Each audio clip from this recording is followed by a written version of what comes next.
Agatha Bacelar joins us now. She is a congressional candidate running against someone you might recognize, Nancy Pelosi. She's 27 years old. Let's talk to her and find out how she's going to do it. How you doing, Agatha? Hi, Cenk. Thanks for having me. No problem. So you are a Brazilian immigrant. You speak 4 languages, is that correct? Yeah, fluently, and then I took some others in college. Oh, of course. I tried to take Turkish because I already knew Turkish and I wanted a good grade. But the TA knew me and threw me out. Anyway, so you also won a jump roping contest, is that true? Yes, I used to be a competitive jump roper, competed nationally and internationally, was in a Red Bull commercial 2 years ago, helped start the Stanford jump rope team. Yeah, it's a hobby of mine. Okay, fascinating. So what makes you want to run for Congress, let alone against Nancy Pelosi? Yeah, I'm running to change the future and to reclaim our democracy. I want to make our political system more reflective of and responsive of everyday people. Nancy Pelosi has been our representative for longer than I've been alive, and in that time, San Francisco and the world have drastically changed. And so I hope to lead into that future. Okay, so there's a couple of different components here, but let's start with Pelosi. So you say the world has drastically changed. So why is Nancy Pelosi out of sync with the times then? Well, for one, San Francisco is the headquarters of Silicon Valley. The technology invented here influences the entire world. Our future is going to be dominated by social media monopolies, tech companies, AI, automation. And right now, only 3% of the House of Representatives have any sort of STEM background. So as an engineer, I feel like we need more representation of representatives who have a sophisticated understanding of technology ethics. Also, the times have changed because our country was founded on being more of a democratic country. At independence, we transitioned from the rule of one person, King George III, to the rule of a 1% system of Congress and money. But now we have the technology, 230 years later, to represent 100% of Americans. We could have a more representative system that is not co-opted by corporate influence. And how are you planning to beat Pelosi? Well, it'll certainly be an uphill battle, but I hope to speak to the plurality of who lives in San Francisco now. It is one of the youngest districts in the country. 41% of registered voters are millennials, and there's even more that we can inspire to vote. We are a diverse immigrant community. Those languages will come in and help.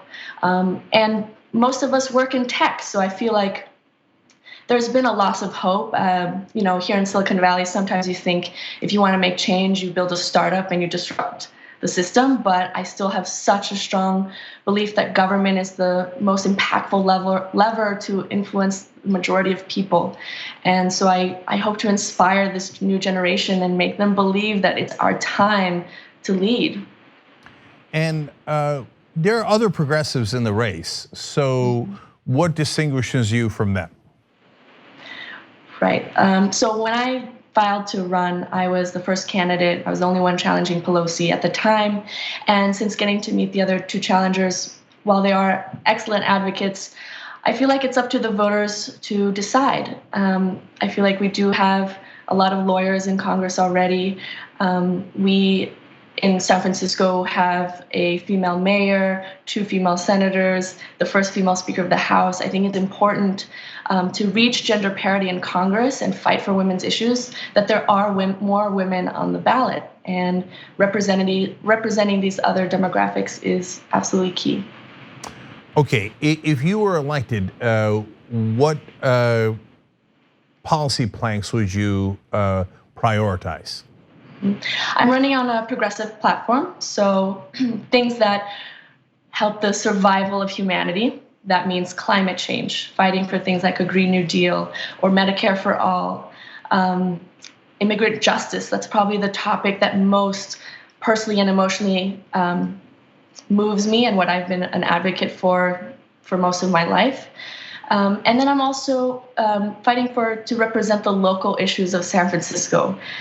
We have become this emblem of income inequality and homelessness. We have a housing crisis. there's a lot that could be done on the federal level to influence this. And lastly, I'd like to create a vision for how we could use technology to collect the will of the people in real time. And I would hope to be a representative that makes decisions informed by how people vote on a real-time, open source, secure digital platform. And so Nancy Pelosi, on the other hand, has called the Green New Deal the Green Dream or whatever, and has sent her top staffers to assure the health insurance industry that Medicare for all is never going to happen. So do you think that she is wrong about that? And do you think that she's influenced by the money that she's getting from those industries? Absolutely. So last weekend, the DNC had their meeting here whether to have a climate debate. And the Sunrise Movement, so a group of young people fighting for the Green New Deal, they had their West Coast Summit. And I got to speak in front of a few hundred of them.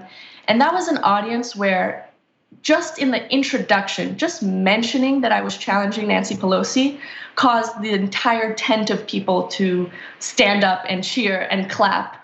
You don't even have to say why challenging Nancy Pelosi is imperative. Their preoccupation is the climate. It's the #1 issue for young people under the age of 35. So absolutely, I think she's wrong about that. We don't have time. We have 10 years to turn this ship around. So that delayed mentality, there's no room for it anymore. In terms of Medicare for all, yes, absolutely. Nancy Pelosi's second largest donor base are private insurance companies. So she's not going to advocate for a system that gets rid of that. So Agatha, how are you going to take the fight to Pelosi? Let me come back to that. So are you going to do advertising, volunteers? Do you have a sense of how much to lean in each direction? What would you put in an ad? Curious about your strategy overall. Right. There's no way that I am going to outraise Pelosi. She's already raised over a few $1 million for her own campaign, not to mention the $43 million that she's raised this election cycle for the DCCC. And of course, that blacklist is at play in this campaign.